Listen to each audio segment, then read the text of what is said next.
Hello, and welcome to an ALCM brief Instructable addressing an example of a Phase 1 reopening of a church for Sunday morning worship in the time of the COVID-19 pandemic. I'm Kurt Berentsen. My wife and I serve as a music ministry team at Zion Lutheran Church in downtown Portland, Oregon. It's hard to believe that only a year ago, Zion hosted a portion of the Moving Hymn Festival in downtown Portland for the 2019 ALCM National Convention, where several hundred of you were right here in this sanctuary. As churches begin the slow process of coming back together for worship after this pandemic break, I would like to share how Zion is facilitating the Phase 1 reopening. Like most churches, Zion's leadership is treading a fine line between what is legally allowed, strongly suggested, seemingly prudent, and most appropriate.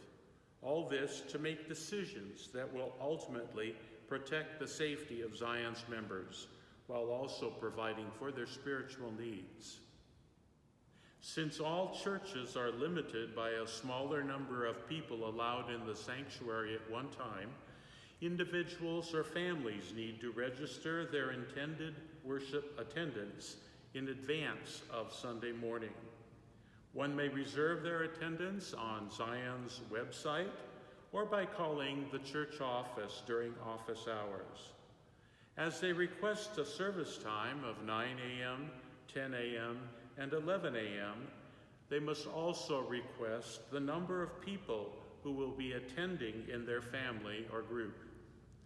These abbreviated 40-minute services are identical in content and are all preceded with an organ prelude beginning 6 minutes before the hour. By Oregon state mandate, faith-based gatherings in early Phase 1 must not exceed a total of 25 people. All those who are age 5 or older must wear a face mask if they are able, and keep a 6-foot physical distancing requirement. To ensure proper distancing when arriving at Zion, individuals or families must wait in the church narthex at a designated X, which is marked on the floor. An usher escorts each from the narthex to a pew in the sanctuary, keeping 2 pews unused between any pew that is used. Additionally, any individual or family group must be at least 6 feet away from others in the same pew. On Sundays that celebrate the Eucharist, each communicant obtains a prepackaged Holy Communion packet as they enter the sanctuary. This packet includes a small cup of grape juice and a wafer. At the time of distribution and the celebration of this sacrament, each communicant opens their packet and partakes of the communion elements together as one group, without leaving their pew positions. At the end of the service, people are ushered out pew by pew, starting at the back to best ensure physical distancing. In leaving, everyone moves directly outside, where some stay to speak with one another from a distance, and others leave immediately.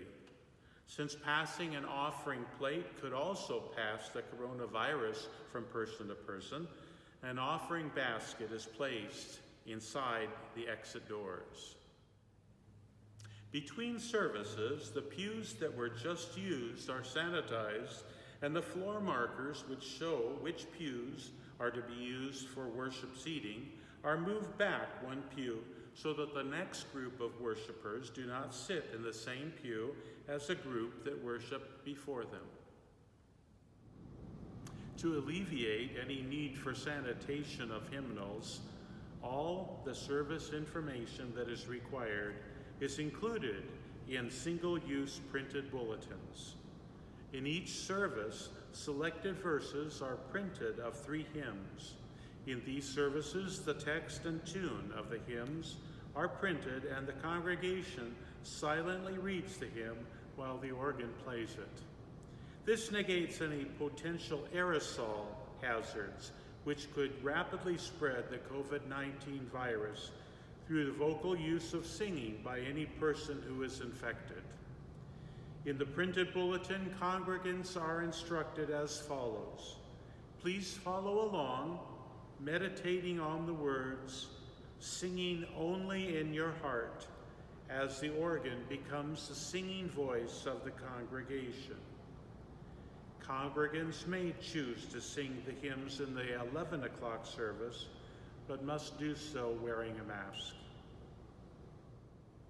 For those who are not yet comfortable worshiping in a public setting, the 11 a.m. service is live streamed on the web, and a video recording of the service is available for viewing at a later time. A link to the service is provided on Zion's website. Well, that's it for my brief overview of what Zion Lutheran Church is doing for Sunday worship as we move into the Phase 1. I pray that this short Instructable has provided you with some ideas that may assist as you begin worship services again with your congregation. I pray God's richest blessings, good health, and peace to you and yours.